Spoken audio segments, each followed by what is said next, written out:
నమస్తే అండి. ఇది ఈరోజు ప్రాపర్టీ వచ్చేసి మనకు ఎకరంన్నర బిట్ అండి. ఓన్లీ 1 ఎకర్ 20 గుంటాస్ బిట్ వచ్చిందండి మనకు. Pure red soil. రోడ్డు మనకు రోడ్ యాక్సిస్ ఇది. జస్ట్ బీటీ రోడ్డుకు మనం సెకండ్ బిట్టే ఉంటాం. ఇట్లా మనం నడుచుకుంటూ పోయినామంటే అక్కడ బీటీ రోడ్ వస్తుంది. బీటీ రోడ్ నుంచి జస్ట్ సెకండ్ బిట్లో ఉంటాము. మనకు ఆ కనిపించి ఆ మిల్లు కనిపిస్తుంది అండి. ఆ మిల్లు కూడా మనకు విలేజే. ఆ కనిపించే దగ్గరనే విలేజ్కు నియర్ బైలో ఉంటాము.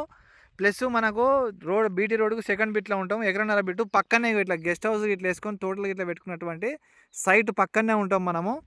ఇది ఎకరము 20 గుంటల భూమి అండి. ఎకరానికి వచ్చేసి మనకు 33 లక్షలు మాత్రమే చెప్తున్నారు రైతు దగ్గర ఉన్నటువంటి ప్రాపర్టీ. ఇది టైటిల్ పరంగా వెరీ క్లియర్ టైటిల్.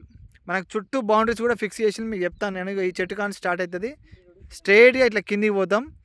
కిందికి పోయి చెట్లు అవతలను ఈ చెట్లు దాటిన తర్వాత ఆ వెనకాల కనిపించే రాయి కానించి ఇట్లా చెట్టు కానించి ఇట్లా వచ్చేస్తుందండి. ఇది మనకు బాక్స్ టైప్లో ఉంటుంది బిట్టు.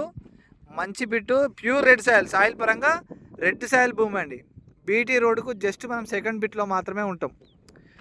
మన కార్ యాక్సెస్ ఈజీగా వచ్చేస్తుంది. ఇది మనకు ప్రభుత్వ పథకాలు కూడా పడుతూ ఉన్నాయి. తెలంగాణ డిజిటల్ పాస్బుక్ వచ్చింది. ఇది మనకు పిఎం కిసాన్ యోజన, రైతు భరోసా లాంటి ప్రభుత్వ పథకాలు పడుతూ ఉన్నాయి. ఎకరంన్నర బిట్టు 33 లక్షలు మాత్రమే చెప్తున్నారు రైతు. డైరెక్ట్ మనం రైతు దగ్గర పోయి మనం మాట్లాడుకొని తీసుకునే అవకాశం ఉన్నటువంటి బిట్ అండి. ఇది మనకు మండల హెడ్ క్వార్టర్ నుంచి జస్ట్ 10 కిలోమీటర్ 12 కిలోమీటర్ డిస్టెన్స్లో ఉంటాము. కొండపోచమ్మ దగ్గర ఉంటుంది ఇక్కడ నుంచి మనకు. ఇది అండి ప్రాపర్టీ. జస్ట్ మనం బాగాబోల్ డిస్టెన్స్లో ఒక 1 కిలోమీటర్ 800 మీటర్స్లో విలేజ్ దగ్గర ఉంటాం. అది కనిపించే మిల్లు దగ్గరనే విలేజ్. ఇదే అండి ఈరోజు ప్రాపర్టీ. ఇంట్రెస్టెడ్ ఉన్న వాళ్ళు వెంటనే మా ఛానల్ సబ్స్క్రైబ్ చేయండి, షేర్ చేయండి, లైక్ చేయండి. మరిన్ని ప్రాపర్టీస్ వస్తాయి. ఇంట్రెస్టెడ్ ఉన్న వాళ్ళు మరిన్ని వివరాల కోసం స్క్రీన్ మీద కనబడే నెంబర్కు కాల్ చేయండి.